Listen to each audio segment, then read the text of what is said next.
I'm here with Scott Harrison, the founder of Charity Water, and I'm so pleased and honored to invite Scott to be here with us, to share with us his story, his journey, and his amazing passion and commitment to water, to bring water to all of those in great need throughout the planet. Long story short there, I spent 10 years working at 40 clubs, drinking my way through the city, partying my way around the world to Milan and Paris and London, and, turning myself into a bona fide degenerate that smoked, 3 packs of cigarettes a day and, did coke and ecstasy and MDMA. And at 28, I had a really cathartic crisis of conscience, crisis of faith and spirituality. And I applied to 10 humanitarian organizations. I was denied by all the big ones, the World Visions and Red Crosses and Salvation Armies and Doctors Without Borders.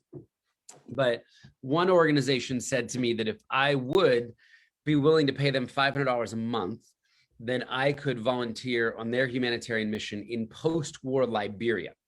Wow. So I'm like, this is actually perfect. I mean, not only am I going to volunteer, I'm going to go broke doing it. And they're headed to the poorest country in the world. I mean, you talk about a life change from models and bottles and, limousines and private planes to paying my own way just to get a chance to serve. And we would flyer looking for countries. So we'd post these pictures and 5,000 sick people would respond. And they would stand outside the parking lots of stadiums, of soccer, of football stadiums, waiting for us to let them in. And I saw, 14-year-old kids with unthinkable benign tumors on their face. This was Alfred at 10. This is Alfred at 14 without access to a surgery. And I fell in love with the work. I fell in love with the doctors. I fell in love with Africa.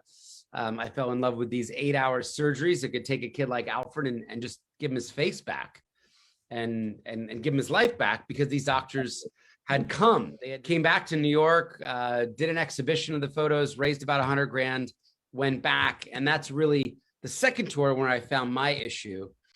And I learned that half of the country was drinking dirty water, and that half of the disease in the country I was living in was because people were drinking dirty water. And it took that whole second year of exploration about water. And then I came back to New York City, and I'll stop there, and then started Charity Water to, make sure everybody on earth had clean water to drink. As simple as that. How you looked at this and created this with these strategies and these business techniques that are making you so effective at achieving your goal. So I had come across ironically, a billionaire hedge fund manager in New York City who had started a charity called the Robin Hood Foundation. And he was rich enough that he could pay the overhead. So he said, I believe in the cause of education for marginalized kids in New York City. I will cover the staff and the salaries and the office and all those overhead costs so that 100% of the money, if you wanted to give to this foundation, would go directly to people in need. And I remember just thinking, that's so clean. Like he's like neutered the number one objection people have with giving to charity, which is, where's my money go? Like how much reaches the mission or the people in need? So that was kind of pillar number one, or aha number one. Mm-hmm. And then the thing that carried on from that was then realizing when money's not fungible, we could use technology to track Stuart's $19 donation. And I could show you that when you went on our website and gave $19, not only did I use the whole 19 for a water project, that $19 went to Malawi, and it funded a well that cost $11,639.24. And your $19 went here. And then I could show you a satellite image of the completed well and make the world seem a little smaller. So from Hawaii, you're connected to Malawi, and you only gave $19. And then the third pillar was just to build an epic and imaginative and inspiring brand that looked more like Nike or Tesla or Virgin than a charity which often uses shame and guilt to peddle their wares and make you feel too rich, and your car's too nice, your house is too nice, your shirt costs too much, and poor people are out there, Stuart, so you really should be giving. And we said, like, imagine if Nike did that. That would be the equivalent of them saying, Stuart, you're fat, you're lazy, put away the Doritos and go run. And we don't, as humans, respond to that. We don't respond to people telling us negative things. So Charity Water has tried to be, the Nike or the Apple, the think different, the try to winsomely invite people into a celebration of money, of giving money or generosity, or giving time or talent, and build an epic imaginative brand. So the other thing you did was with the birthdays. Yeah, that was brilliant. Talk about that. Yeah, so we wanted to kind of find a way that everybody could participate, and I started Charity Water just as it happened on my 31st birthday, and I threw a birthday party for myself, and I got open bar donated. So I'm not too overly spiritual or religious or whatever. I'm like, I threw a big party, and I invited everybody to come, and on their way into the club, they had to donate $20, very modest amount. And, because it was a new club that was donated, and it was Fashion Week, and, it was free drinks, 700 people came, and we collected $15,000 that night on my birthday. So a year later, I thought, okay, I don't want to throw another party in a nightclub. It's not a scalable proposition.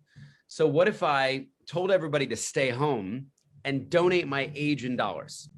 And pretty much everyone I knew at the time, Stuart, had $32 that they could give to a charity, especially if they knew that 100% of the $32 would go to people in need. And I promised that if I raised enough money to drill a well at a hospital, I would fly to Africa and I would live drill via satellite so everybody could see their donations in action in real time. Brilliant. So that idea wound up scaling to almost $100 million of impact, and people donating their birthdays, and Will Smith and Jada Smith donated their birthdays, and 6-year-old kids would donate their birthdays, and 89-year-olds would donate their birthdays, and they'd write these beautiful mission statements. A good friend of mine is the founder of Spotify, which I'm sure people are familiar with, and he had actually donated his birthday. People don't know how young Daniel was. I think it was his like 27th birthday or something. And he'd raised a bunch of money, and I invited him to come to Ethiopia to see the actual projects that his 27th birthday funded. Wow. And he came with me, and we spent hours and hours in a Land Rover. And he just said, where's your subscription community? Where's your group of people that, like for me, they turn up for music month in and month out, right? If you're a Spotify user, you're paying $9.99 every month forever. And it's a value exchange, right? And Spotify is delivering high quality music and, ad-free podcasts now, whatever products they offer in the future. And he said, one of the problems with your business model is you start at zero every January 1. So whatever I raised the year before, the ticker rolls back December 31st at midnight, and you have to go do it all over again. So let's say, Stuart, you did a well last year in honor of a family member or a friend. I got to hit you up again and say, can you do another one this year? Well, you might build a school this year, which doesn't help us, get to scale. So we really, with Daniel's prompting, we created a community now 4 years ago on our 10th anniversary called The Spring. And we said, look, let this be the one subscription of the 10 or 15 that you have where you get no benefit, right? With Netflix, you're getting movies and TV. With Dropbox, you're storing your stuff.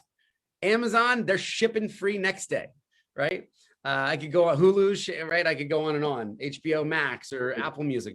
So we wanted to create a community of people who would give what they could every month, from $5 or $10 a month to $40 a month, which is what it costs to give one person clean water, to $100 a month. Or small businesses, like if you're flush, like put $500 down on your corporate Amex, right? And you could make.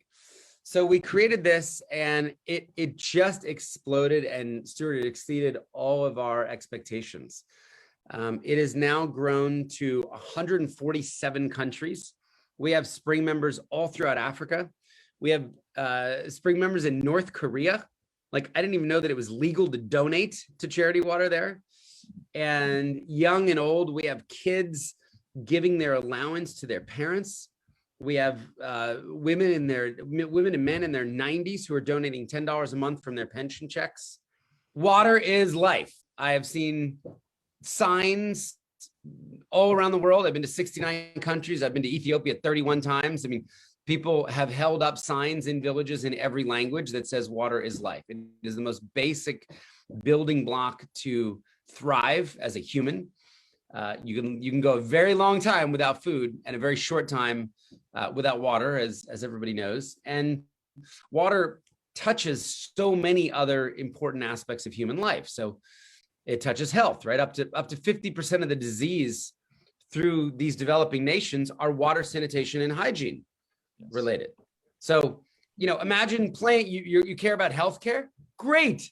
Give 785 million people water, and you just play doctor to a tenth of the planet, right? Okay, you care about education.